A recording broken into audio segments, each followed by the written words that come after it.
बिस्मिल्लाहिर्रहमानिर्रहीम। अस्सलाम वालेकुम। आज हम बात करेंगे एडिमा के बारे में कि एडिमा क्या होता है, इसकी इलामात, इसकी वजूहात क्या हैं, और आखिर में मैं आपको जो बेस्ट होम्योपैथिक मेडिसिन जो इसमें बहुत अच्छा काम करती हैं उनके बारे में बताऊंगा। तो पहले जान लेते हैं कि एडिमा क्या होता है। जब आपके बॉडी टिश्यूज़ में यानी जो जिस्म के खलियात होते हैं, टिश्यूज़ होते हैं, उनमें एक्स्ट्रा फ्लूइड बिल्डअप होने लगता है, यानी आम ज़ुबान में पानी जमा होने लगता है जिस्म में। तो जिस जगह पे पानी जमा होता है वहाँ पे वो जगह सूज जाती है, स्वेलिंग हो जाती है। इसको हम एडिमा कहते हैं, यानी एक्सेसिव फ्लूइड का डिफरेंट बॉडी पार्ट्स में जमा हो जाना एडिमा कहलाता है।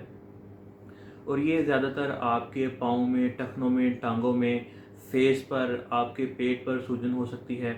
और अगर एज फैक्टर की बात की जाए तो ये किसी भी एज में एडिमा हो सकता है, लेकिन ज़्यादातर जो केसेस देखने को मिलते हैं, जो लोग 50 साल से ऊपर एज के होते हैं, उनमें ज़्यादातर एडिमा देखने को मिलता है। तो जब आप इस सूजन वाली जगह पर उंगली से दबाएंगे हल्का सा, तो कुछ देर के लिए वहाँ पे गड़ा सा पड़ जाता है, जो कि एडिमा को ज़ाहिर करता है। अब बात करते हैं कि अगर आपको एडिमा की कंडीशन बन चुकी है तो इसकी सूरत में आप किस तरह की इलामात आपके जिस्म में आपको देखने को मिलती हैं। सबसे पहले जिस जगह पे आपको एडिमा होता है, सूजन होती है, वो जगह आपको टाइट महसूस होती है, वो जगह आपको नॉर्मल से ज़्यादा बड़ी नज़र आएगी, वो जगह आपको स्ट्रेच्ड और चमकदार नज़र आती है। और अगर ये एडिमा आपके पाँव में, टखनों में, टांगों में है तो फिर इससे आपको चलने फिरने में दुश्वारी पेश आती है। इसके साथ आप नोटिस करेंगे कि आपके यूरिन में कमी आ चुकी होती है, यानी आपको पेशाब कम आ रहा होता है।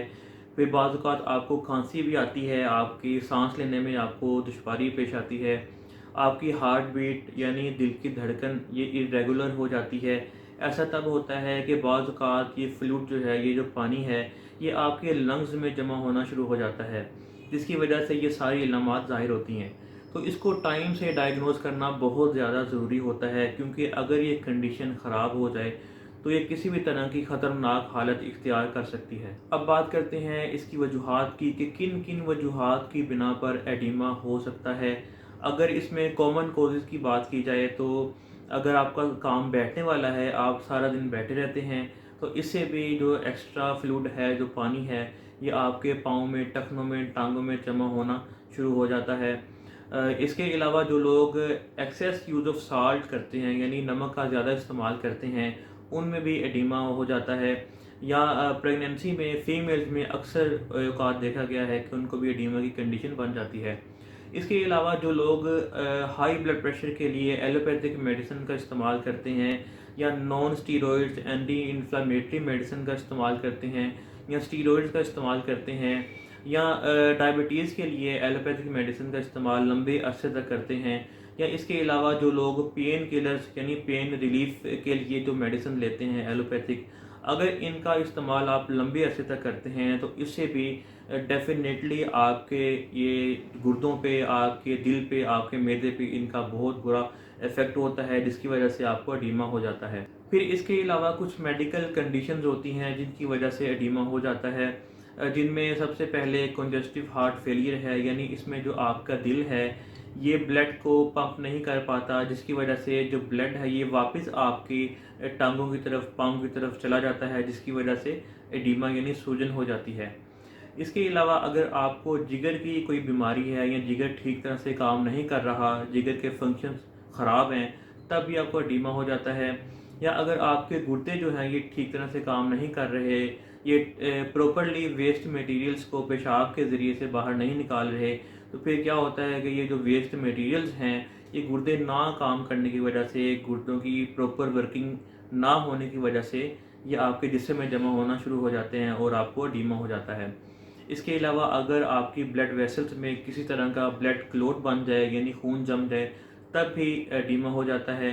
या अगर आपके जिस्म में शदीद किस्म की प्रोटीन की कमी हो जाए, तब भी आपको एडिमा हो जाता है। अब बात करते हैं कि अगर आपको एडिमा की कंडीशन हो जाती है, आपके जिस्म पे सूजन हो जाती है, तो इसके लिए आप कौन सी बेस्ट होम्योपैथिक मेडिसिन का इस्तेमाल करके एडिमा को मुस्तकिल तौर पे ठीक कर सकते हैं।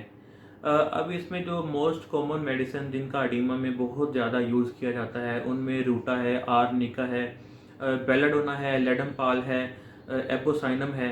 तो ये वो मेडिसिन है जिनको एडिमा में बहुत ज़्यादा यूज़ किया जाता है और इनके बहुत ही अच्छे रिज़ल्ट मिलते हैं। लेकिन दोस्तों, जैसा कि आपको बताया कि एडिमा की कुछ ख़ास वजूहात भी हो सकती हैं, यानी अगर जिगर की कोई बीमारी है, गुर्दे गुर्दे ख़राब हैं, गुर्दे ठीक तरह से काम नहीं कर रहे, या किसी तरह की हार्ट डिजीज़ है, या किसी तरह की कुछ दूसरी भी मेडिकल कंडीशंस हो सकती हैं। तो अगर आप असल रीज़न के मुताबिक, असल वजह को देखते हुए जो मेडिसिन है वो इस्तेमाल करेंगे, तो आपको बहुत अच्छा रिज़ल्ट मिलता है और चंद दिन में ही मेडिसिन के इस्तेमाल से आपका जो एडिमा का मसला है, जो सूजन है, वो ठीक हो जाती है।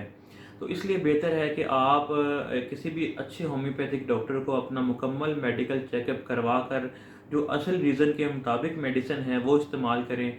तो इससे आपको कुछ दिन में ही बहुत शानदार रिज़ल्ट देखने को मिलता है और आपका जो केस है वो ज़्यादा वर्स भी नहीं होता।